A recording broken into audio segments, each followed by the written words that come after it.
to improve your upper back strength or your mid back strength, the 3-point row is by far one of the easiest exercises for you to implement into your program.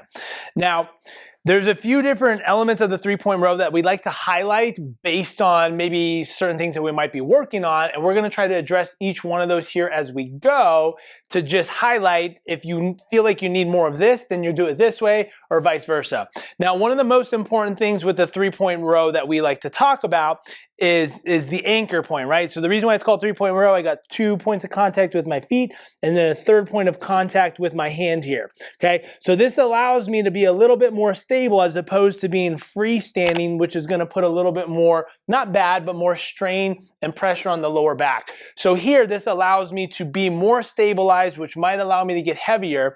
And in doing so, we want to try to anchor our torso and our body with our anchor point so that we're not moving. So with that, as I'm doing this, because it's a unilateral or one-arm movement, I'm creating a lot of torque around the spine, which is forcing my obliques and my core to resist that, making this a very great core exercise as well.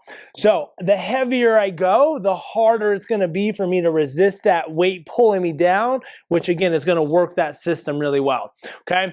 Now, the next part that we like to emphasize is the need or the want for allowing for full arm motion. Oftentimes when we're doing pull motions, it's cued to just lock the shoulder blade back, and then now all I'm doing here is basically just like a bicep curl, right? What I want is for that shoulder blade to come around my spine. So I'm not dipping and turning. I'm trying to maintain my torso positioning, but yet that shoulder blade and arm pull away from me, and then retract that shoulder blade as I bend to come back around my body. So I'm essentially trying to squeeze that shoulder blade towards my spine, and then I'm going to allow that shoulder blade to wrap around my body and come forward, okay?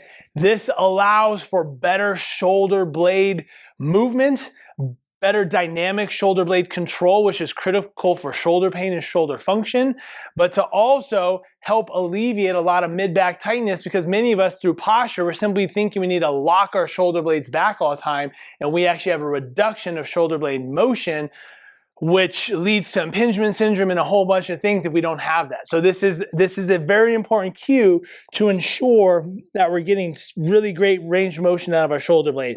Now, last but not least, to ensure that we're not overly shrugging and using the top part of our shoulder, the cue we like to highlight is bringing that weight kind of towards the front of my hip bone here, or like lower parts of my rib.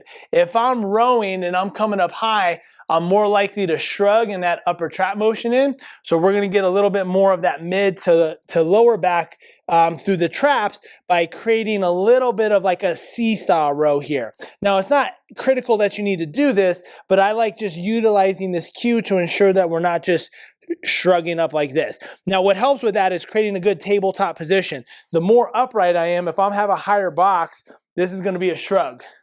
So I want to tabletop this a little bit more to ensure I'm getting a horizontal row through this, and then again, kind of pulling towards that hip. You may need a stagger stance this. You could go split stance here. It's all kind of the same, but essentially, as long as you have 3 points of contact in and you're utilizing those cues, you're going to be set up perfectly for this exercise.